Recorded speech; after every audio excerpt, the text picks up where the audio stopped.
ꯑꯩꯈꯣꯏꯒꯤ ꯃꯤ ꯕ꯭ꯔꯥꯗꯔ ꯇꯔꯨꯛꯇꯨ ꯊꯥꯗꯣꯛꯇ꯭ꯔꯤꯉꯩꯗ ꯀꯣꯀꯤꯁꯤꯡꯕꯨ ꯊꯥꯗꯣꯛꯄ ꯇꯥꯔꯗꯤ UNCꯕꯨꯗꯤ ꯀꯩꯗꯧꯉꯩꯗꯁꯨ ꯑꯩꯈꯣꯏꯒꯤ ꯊꯥꯖꯕ ꯊꯝꯂꯔꯣꯏ ꯂꯥꯏꯂꯣꯟꯕ ꯐꯩꯁꯤꯗꯤ ꯈꯨꯠꯇ ꯈꯥꯏꯅꯤ ꯍꯥꯏꯕꯒ ꯅꯣꯏꯕꯒꯨꯝꯅ ꯂꯥꯏꯂꯣꯟꯕ ꯐꯩꯗꯤ ꯈꯨꯠꯇ ꯂꯩꯌꯦ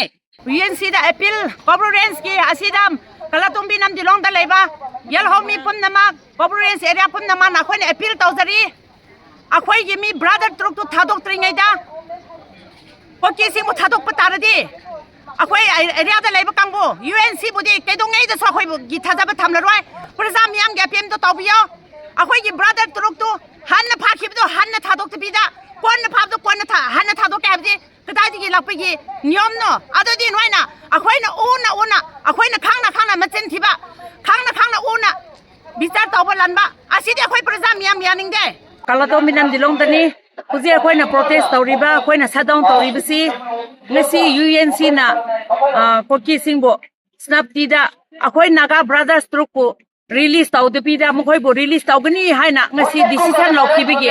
ꯑꯁꯤ ꯑꯩꯈꯣꯏ ꯌꯥꯅꯤꯡꯗꯦ ꯍꯥꯏꯅ ꯃꯇꯝ ꯀꯛꯇꯗꯅ ꯇꯣꯇꯦꯜ ꯁꯠꯗꯥꯎꯟ ꯍꯥꯏꯕꯁꯦ ꯑꯩꯈꯣꯏ ꯂꯧꯊꯣꯛꯈ꯭ꯔꯕꯅꯤ ꯇꯧꯁꯨ ꯇꯧꯔꯅꯤ ꯉꯁꯤ ꯒꯣꯚꯔꯟꯃꯦꯟ ꯁ꯭ꯇꯦꯠ ꯒꯣꯚꯔꯟꯃꯦꯟ ꯁꯦꯟꯇ꯭ꯔꯦꯜ ꯒꯣꯚꯔꯟꯃꯦꯟꯅ ꯅꯈꯣꯏꯅ ꯈꯜꯂꯤꯕ ꯗꯤꯁꯤꯖꯟꯁꯤ ꯀꯔꯤꯅꯣ ꯅꯥꯒꯥ ꯕ꯭ꯔꯥꯗꯔꯁ ꯇꯔꯨꯛꯁꯤꯕꯨ ꯂꯧꯊꯣꯛꯅꯉꯥꯏ ꯍꯣꯠꯅꯗ꯭ꯔꯒ UNCꯕꯨ नखोइना असी तौद्रदे असी तौगनी असी तौद्रदे असी तौगनी नखोइबु फागनी हाइना की हल्लगा नमफुदा UNC बो डिसीजन लौहनबसी स्टेट गवर्नमेंट नखोइगे सोइबनी स्टेट गवर्नमेंट करिगी नखोइ अखोइ लोकल गी सिचुएशन दो नखोइ तौब ngamददना सेंट्रल गवर्नमेंट द पिसिनब्रा स्टेट गवर्नमेंट से गवर्नमेंट पानगा पानमनाते स्टेट गवर्नमेंट से नंगी इमुंगनी अदुना ngasi aina hainingbadi लाइलोन बाय फाइसी कोटी खुन्ने खुन अमाने खुन अमासी मी तरुक सी फाजिलगा मतै मनो अनि चलिबा मफामदोदा मागी नपी बु थादोरगा नपाबु फाजिलगा खंगदे हाइबसी लाइलोन बाय फाइसी मी हिंगना चाबा खुन्ने मणिपुर दा हिंसा चाबा मी लेरे हुन हिंसा चाबा खुन लेरे हाइबसी मणिपुर गवर्नमेंट लाइलोन बाय फाइदुने हिंसा चाबा खुंदो अदुना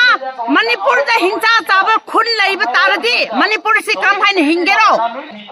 नागा ब्रदर्स तुरुक थादुक त्रिंगेदा ngरang maksu konsa khun gimibo akhoi naga tribe kida lan hauradi kadai lan haubra ising thampham ising tafam digi lan haubane ngरang ko kina khoi bulan haubasi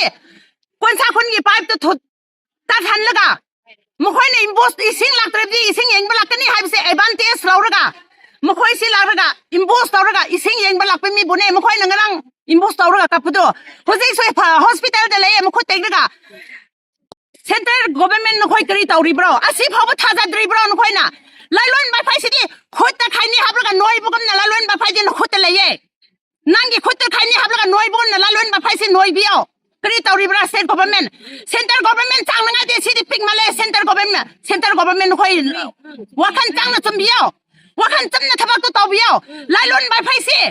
मचाने सेंट्रल गवर्नमेंट ना सेंट्रल फोर्स ना चांगे दबा मफान नते मी फाबदो लाइलोन बाय फाइगे सेंट्रल फोर्स नते सेंट्रल फोर्स ने पुलिस याव ना पब्लिक पुचिंग रा तपदो अदु की पाव फाव सेन ना तारगा होजि फाव करी तौखरगे नंगी शक्ति तो सोन माले अदुगी शक्ति तो देना पुथोरदि स्टेट गवर्नमेंट आं पाइबा ngamloi नंगी फंदो थादो ngasi de khoi pamdre hojik aina haige nemcha nangna dipoti sem pubasi public khoi bo hanga haina changbro public khoi bo kanga haina changbro nangi khundane nangi area dane nangi zatane thoglibdo lailon ba phaigi mi macha ma phoba phang phaba ngamdaba nemcha nang phan thodo nemcha nang mutik chade लाइलोन बा फाइदे Manipur lion मा थोगाइ बि आब्राव लाइलोन बा फाइदे नांगे खुदा खाइने नोइ Burgman नोइ बि आबर जगा ने नेमचा ना बु respect ताउगे दबा म फाम लेत्रे अखोइदा ना पाइ बंगम दरदि नांगे फाम दो थादो ना पाइ बंगम दरदि लाइलोन बा फाइसे अखोइना ताउरनि लाइलोन बा फाइगा लाइलोन बा फाइगे प्रॉब्लम से होजिति मणिपुर दे लेबा मिपम खोनि माता मै चक बगम ना चकलिबसे नेमता नंगी खुदछान खुद नान खुद बि थाजिन बि बिगिने नंगी खुदोने नान बि बिगि खुदोने होजिक लाइलोन बा फाइना चाउने कि जजन लेबदो नेमता नं फाम थादो No justice!